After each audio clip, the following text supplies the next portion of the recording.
Hey, welcome to the Dr. Lisa Sulsenti podcast. This is Dr. Lisa, and we are going to continue our series here on hormones. And I wanted to get into the crazy roller coaster years of perimenopause, and they are not fun. They are not, I think they are so far for me the most not fun times. I don't know. They just, now that I'm coming out of them, I'm like, oh my gosh, that was just like crazy. There is a season that I'm skipping at the moment, but that's because I'm going to mention it briefly because sometimes it's wrapped in perimenopause.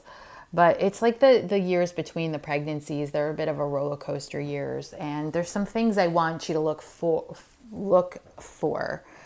And then right after the pregnancy years as you're rolling into perimenopause. So if I can, no pun intended, I'll pause here and just say, these are the years where you're going from pregnancy to, and we didn't do pregnancy yet, so that's something different. I'm going to kind of skip those right now. But there's years in between where you're going from pregnancy to not being pregnant. And you can be finished, or you can go and get pregnant again years later and then not. And those years are roller coasters as well, because it's coming off of pregnancy is insane with the hot, the trying to get your body, back to the regular periods and the regular balanced hormones, which is what this series is about, is trying to get to that place of peace and balance. So yeah, you're going to want to follow everything we've talked about.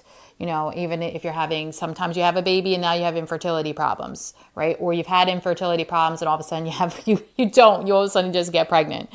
So, there's these roller coaster years of, before, in perimenopause can be smack in this because literally you can get pregnant during the perimenopause years. So this is kind of why I'm pausing and just want to say, in between the years, you still want to do everything we've talked about in the last two podcasts. So you definitely want to, do the healthy eating, make sure what you're drinking. You want to make sure, pay attention to what you're putting on your skin, make sure the makeup you're using is clean. You want to check your house out and go through your house and start cleaning it up and detoxing your house and getting a healthy home. So these things are true. And they're all going to connect to where we're going to roll into the gut, because the gut is really, really important in all of these seasons. So again, the leaky gut, the food sensitivities, the gut pathogens, the gut microbiome, getting that gut to function properly is still all really crucial in these roller coaster years. But the thing about perimenopause is that I get a little nervous too, because you're roller coastering through these years, and sometimes you have high estrogen and sometimes you have low estrogen, and especially when you get towards the end where you get surges. So that's why I'm talking about a little bit of everything here, but it's really like perimenopause to me is roller coaster, right? So there's the beginning where you can still get pregnant. And then there's the end where you're getting towards menopause, where it gets a little quieter, but then you get these surges and they stink, because you'll get a surge of estrogen, which you might be happy because, okay, your boobs got bigger, you're feeling a little more horny or energetic, and you're feeling like, oh my gosh, your skin looks better. And then all of a sudden it goes away and you start seeing, oh my gosh, like, why am I getting creepy skin? And, where's this belly coming from? And so these surges aren't fun as well too, though. You might look a little better because you got a little estrogen surge in there, but you might not feel well. Sometimes the hot flashes, right, start rolling in. Sometimes I can't sleep, or all of a sudden I'm hot all the time. What happened? I used to be cold all the time. So the night sweats are something that really happen. The itchiness can happen. Headaches can happen. Joint pain is all of a sudden, you're like, why do my feet hurt? Why are my feet killing me? It's the number one thing everyone says in my office. My feet are killing me. What happened? They hit like 45 years old or 48 years old, and they're like, why do my feet hurt so bad? My joints. Sometimes it's frozen shoulder is actually really common to start seeing. So I know. Constipation. You're like, what? I've never been constipated in my life. Urine issues, go in the bathroom. I had some surgery down in that area too. So there could be like drop bladders and drop vaginal canals and, growths and all this stuff, all this fun stuff. Fibroids and endometriosis is also could be fertile years, but these things could, rear their ugly head in the surges in the perimenopause. So what I want to talk about here is the fact that the hormones are going nutty. And what I tend to do here is tell people this. The two best things you can do for this is clean up your diet, work on your gut, which we've already talked about in these two podcasts. But here we're going to this one. The second really big one is exercise. I know we're super active running around with our kids and all that stuff, but when we get into our 40s, we somehow neglect ourselves. And I'm not talking about over exercising. I'm not talking about the woman that gets up at 5:30 and is at the gym and is going crazy, because they end up with different problems. But I am talking about not being the girl that, I've even done where the kids all came first and you didn't take care of yourself. So it's okay if that happened, but you can get in shape in your 40s and your 50s. So you really, exercise is really cool here. And when I roll into menopause, it's going to be what saves you or keeps you as far away from all the problems that menopause is going to bring. And everyone is all trying to solve the problems with hormone replacement therapy. And I'm not going to get into that.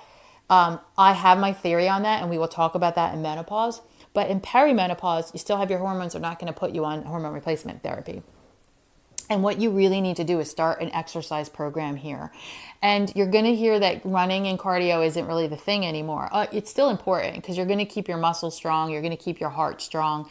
The cardio is really important too because it increases your oxygen capacity. But you can do it in spurts. You can do it in a light walking. You could do it in biking. You could do it in spin class. You could do it. It doesn't have to be like, I used to be a runner. It doesn't have to be the 5 to the 8 miles anymore because you're going to really hurt. Your joints are going to, I'm telling you, at some point your joints are going to just go, no, you can't do this. But weight training, and I'm not talking about the heavy weight training where you have to do deadlifts or you have to do, you have to bench press on all this stuff because I'm telling you, some of us, our joints aren't going to handle it.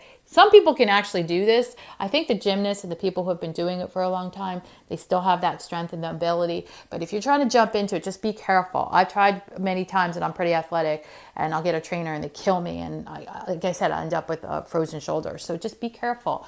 And I'm actually thinking about putting together a very simple weight program for women doing perimenopause or menopause, and just start off with really light weight training. And I think that made all the changes for me. The biggest changes, I've always eaten pretty healthy, I have to say, and I've always worked on my gut and am pretty anal about what I put on my skin. I'm not as anal about my home, and I need to get back to that. So that's where my weakness is. The things that are in my home, like my cleaners and my laundry detergent and stuff like that. Just because I have 3 boys and I felt like nothing got anything clean.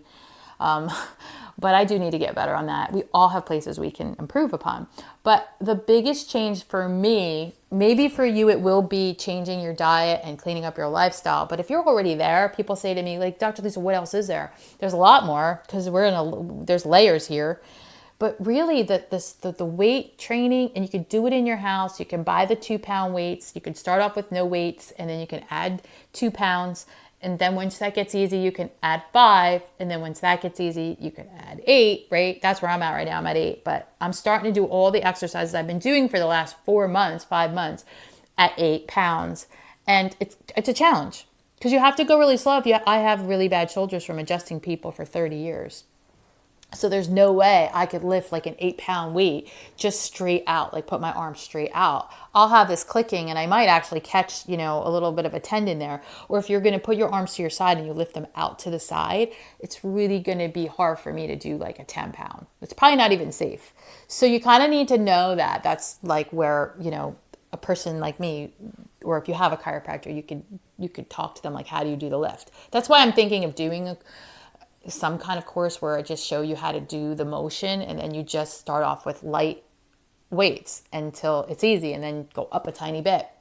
But here's my point with perimenopause, and you're going to say, okay, I know all this. No, honestly, I know all this. I have like 3 degrees and I know all this, but when I actually applied it, I felt so much better. So getting on the ground, and even if you did like wall Pilates, you can YouTube that, you can Google that. They have them. But doing, I couldn't even do a plank, by the way. I was like, what happened? I stopped working out for 2 years because of a surgery, and now I can't do a plank. But it came back real quick.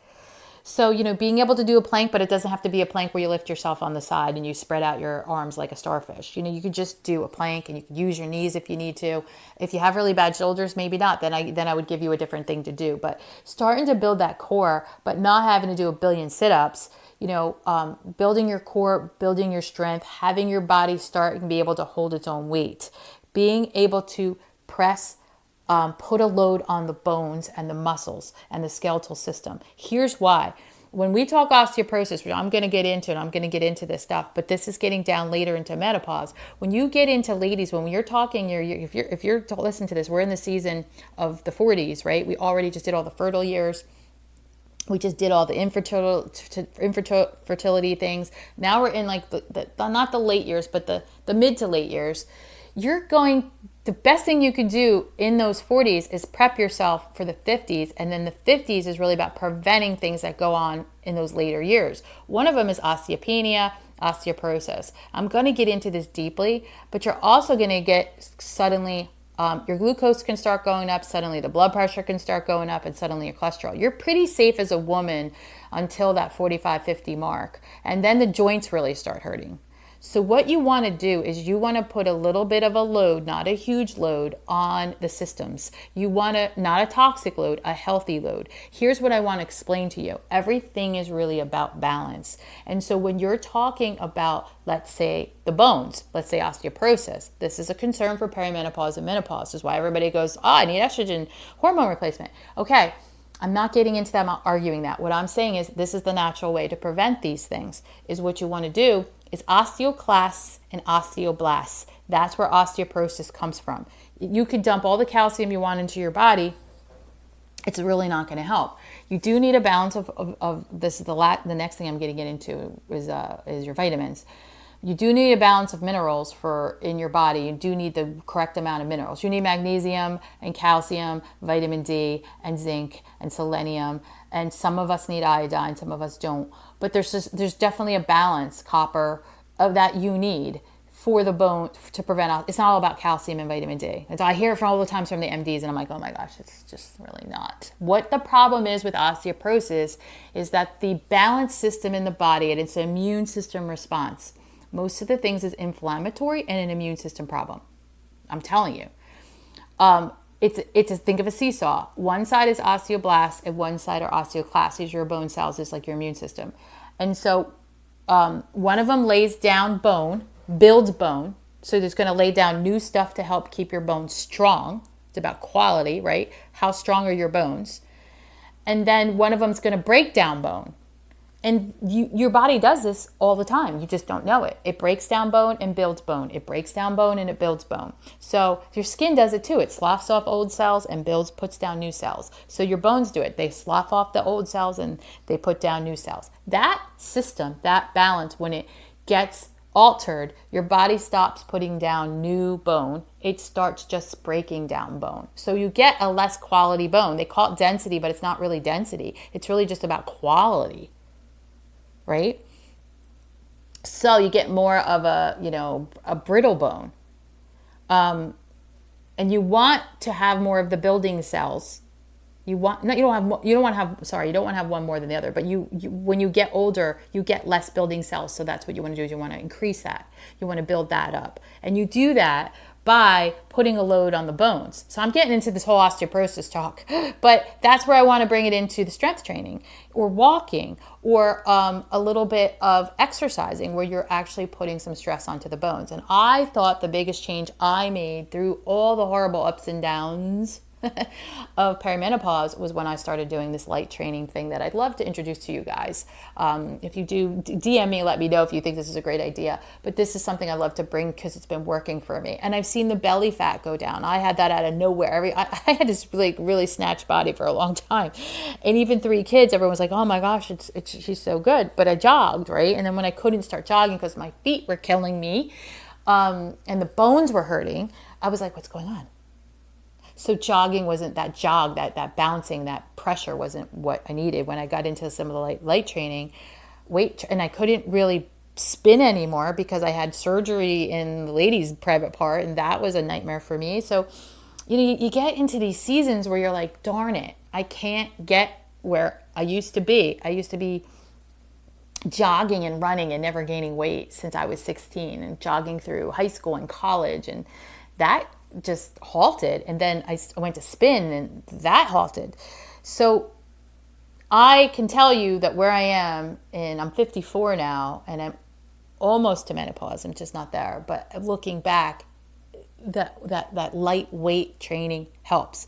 That flabby tricep, that flabby skin, that's only going to get better is if you try to work your triceps. So you want to start hitting areas in the body. And here's the other thing I'm going to leave you with the idea of starting some kind of very lightweight training. Think of the bones, right? Think of that. But also think of the fat that's on your body that estrogen loves to just hang out in. Think about this, because this is hormone balance. But this is also bone building cells balance. And this is also going to be muscle and fat balance, right? Building muscle balance. So if you have fat on your body that you don't like, and you have stuff starts sagging, and you start seeing all that, right? What you want to think about is the fact that don't worry about the fat loss. That's something you know that's been taught to us all these times. In these seasons, you want to think of building muscle, maintaining muscle. And I'm not talking about you have to be a bodybuilder with all the cuts and the no neck and all that. Those days, okay, if you can do that, fine. But I mean, that's not what I'm talking about. I'm just talking about building lean muscle, keeping that muscle on your body, and trying to, the skin is going to sag. The skin is going to old and lose its collagen and elastin. It's going to happen eventually. But we really want to stay toned as much as we can, be strong as much as we can. So you want to think build muscle or build lean muscle, and the fat will go away. Don't worry about losing the fat. Don't worry about losing the calories. Think about building muscle, building bone. That's what you want to think about in perimenopause. That's what we're going to talk about in menopause. That's how you really, it has to be done in menopause. If you're not doing it in a menopause, you're heading down the road. That's going to be really tough. You have to start it in peri. Okay, the next thing I want to tell you about peri is vitamins and minerals. So a lot of you, even if you're in perfect shape, some of you are snatched, some of you have blessed with this really great body. The skinny ones come in and they have like the worst deficiencies. They come in with actually more health issues than the heavier women. All right. So don't leave yourself out on this. Even if you're like, I don't need to do or I already do the weights. I got that down. Listen to this part. The vitamins deficiencies for us women, they really tank. They tank in this perimenopause, and they're gone in it's just like they don't even exist in the 50s, 60s menopause. So this is what we want to focus on as we go into these older seasons is, yes, we're eating healthy. I know you guys get that. I'm not going to kill it. We talked about what you drink, what you eat. We talked about the products versus the foods. We talked about the skincare. We talked about our houses. We talked about our toxic load. We talked about all that stuff. That's still important. All the things we talked about in the fertile years, from when you get your period to the wanting to get pregnant to the infertile years, all the podcasts I had before this, you still need to do all that stuff. But here you really want to really pay attention. Leaky gut. Okay? You got to really pay attention to your gut, because I'm telling you, our guts slow down. Our digestive system changes. It gets really wonky. And everything's getting a little older. I know you want to hear it, but things are getting slower. Things don't work as well. They don't work as quickly. And I can tell you this, when I have an 18-year-old or a 20-year-old, they heal a lot quicker than the 50-year-old, right? It's just cellular repair, cellular function. It's just slower. So that's just what it is. So that being said, we still need to pay attention to your gut. We still want to make sure that your gut is absorbing the vitamins. If you're not eating healthy, if you're eating junky, if you're doing restaurants, if you're drinking heavily, that has to change. Has to change. These fatty livers that are coming into all these women in their 50s, you've got to fix that. Jump on that now, ladies, because that's going to be like just really crazy things down the road. So how do you do it? Pay attention to the vitamin test. We have a really great vitamin test. It's better than the ones that the medical does. We do what the medical world does, but then we do it better. We test both inside and outside cells. We test intracellular and extracellular. So we're looking at what's floating around in your blood, seeing what's deficient, but we're also looking at if your cells are functioning. It's cellular health. So think bone health, muscle health, cellular health. But if you're low in the B vitamins or your body's not assimilating B vitamins, or again, you have that MTHFR genetic mutation we talked about in the podcast before this, you want to make sure that we fix these vitamin deficiencies, whether we fix them through food or we fix them through supplements or both. We really are going to fix them because your gut has to be healthy to absorb all this stuff. But vitamin deficiencies are huge. Your doctor's like throwing more calcium at you. I can't believe how many people come in and I got to take more vitamin D. I got to take D with K. I have to have D3. Those pills suck, because if you're taking all these pills and your gut's not breaking them down, assimilating them, absorbing them, and your cells aren't taking them in, the doctor can prescribe you all at once. I can write a prescription for all that I want. It's not going to work. You're still going to be osteoporotic, right? Because it's about osteoclasts versus osteoblasts, right? You still might be flabby and weight gain, even no matter how healthy you are, right? I'm pretty lean, but I'm probably 20 pounds heavier than I've been. And I blame it on the fact that I can't run anymore because I eat really healthy. But I'm still gonna get the flab. I'm still gonna get the perimenopause belly, right? So it's about building the muscle, right, for me, and making sure I don't have the vitamin deficiencies. I also, in this stage of life, and I wanted to mention this before, and this has to relate to vitamins and leaky gut, but I want you to think about this. It's also those periods, and this is really, really important, ladies. It's the periods between the time, not the period, your menstruation, the time between your pregnancies and right after pregnancies into these perimenopause years. It's very crucial. Yes, breast cancer can pop up on all these things. So definitely gut health and hormone health is important, getting your hormones tested. But thyroid is really big here. It tends to go wonky for women. And I did not know this myself. I learned it, but I didn't really pay attention to it until it smacked me in my ass. Sorry. The thyroid tends to go wonky after pregnancies. It just does. Just one of those things, of course. And sometimes the body can heal itself. So sometimes the body just fixes it. So you might go in there and they're like, hey, your thyroid's a little off. And then we're going to retest you in 2 months and now it's fine. Right. And so then you're like, oh, I'm good. That's the beginning of subclinical thyroid problems. And when you have a thyroid problem, ladies, it's really hard to lose weight. So you can come to me at 35 and say, you might have thyroid symptoms, but they might brush them off because you just had a baby, or you're, running around, or you're in a crazy lifestyle. And then you can start perimenopause and have these symptoms and not feel well. And somebody will say, like, to me, it's perimenopause. This is how it is. And I'm like, really? This is really bad. I can't lose any weight. I'm still running. I feel horrible. I'm losing my hair. I'm itchy. I'm exhausted. And they're just like, well, it's perimenopause. Really, honestly, it was my thyroid. But every time I got the thyroid tested, my numbers were normal because they weren't testing it correctly. If you want to learn about the thyroid, I have an awesome series in here. I think it's last season, but it might be this season, the beginning. Sorry, but I don't have the seasons memorized. But I have a thyroid series you want to watch. But this is something you want to pay attention to. And the thyroid is definitely connected to, your hormones, your hormone surges, the roller coaster rides, the leaky gut, the stress in your life, the toxins in your life. I had a tooth infection. They think that infected my thyroid. But you could have a mold infection, you get parasites. And the thyroid is also affected to deficiencies. So again, if you have vitamin deficiencies, it's another thing they think that might have happened to me. They think I might have been iodine deficient. I didn't test for it. I should have. I just started taking some of it and got better, but some people take it and don't get better. Some of them get worse. So you have to be careful with iodine.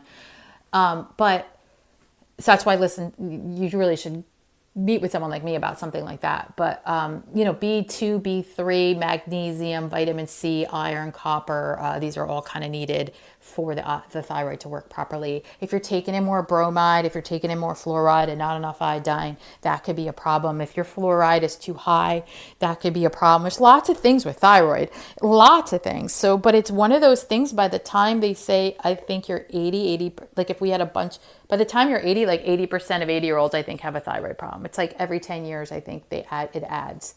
So most women, by the time they're at that menopause years of like the 70 years old, by 80, everybody has one. Everyone has one. Why? Why is that just okay? And they just put you on levothyroxine and they call it a day, which, believe me, I have a whole office full of people on levothyroxine that feel horrible. So that's what this is about with me. And this is why I wanted to commit to this podcast. And I'm so excited. And again, I know I'm going over my time, so I'll wrap this up really for you guys. But like, it's really, we don't have to feel horrible. We just don't. We it's like, oh, take this medication, And by the time I have these people in their 60s, 65s, antacids, PPIs, high blood pressure, water pills, calcium out the butt, vitamin D out the butt, and then everyone's on thyroid medicine. And it's just like, how many pills are we going to have to take when we need to sit and say, what can we do to get our bodies healthy? How can we help our body heal itself? I'm not saying that we're going to get to 80 and not be on anything. I'm not saying it doesn't help the quality of life at the end of life or the later years in life. But I'm saying, what can we do now in perimenopause, right? To help the body get healthy. If we weren't healthy up to this point, what could you do? Let's do it. Let's start. Let's just start, right? If you've got fatty liver, let's see what the body can do. Can we reverse it? I've seen it. I've seen people do it. I've got this amazing patient right now, the stuff she's done. Oh my gosh, I wish she can get on this podcast. Oh my gosh. I just wish I could get her on this podcast and you can meet her. Amazing. So that's it. So with perimenopause, again, you guys got this. And let me know what you think. DM me and talk about this. This is a great topic. Shouldn't it be taboo? All right. Thanks.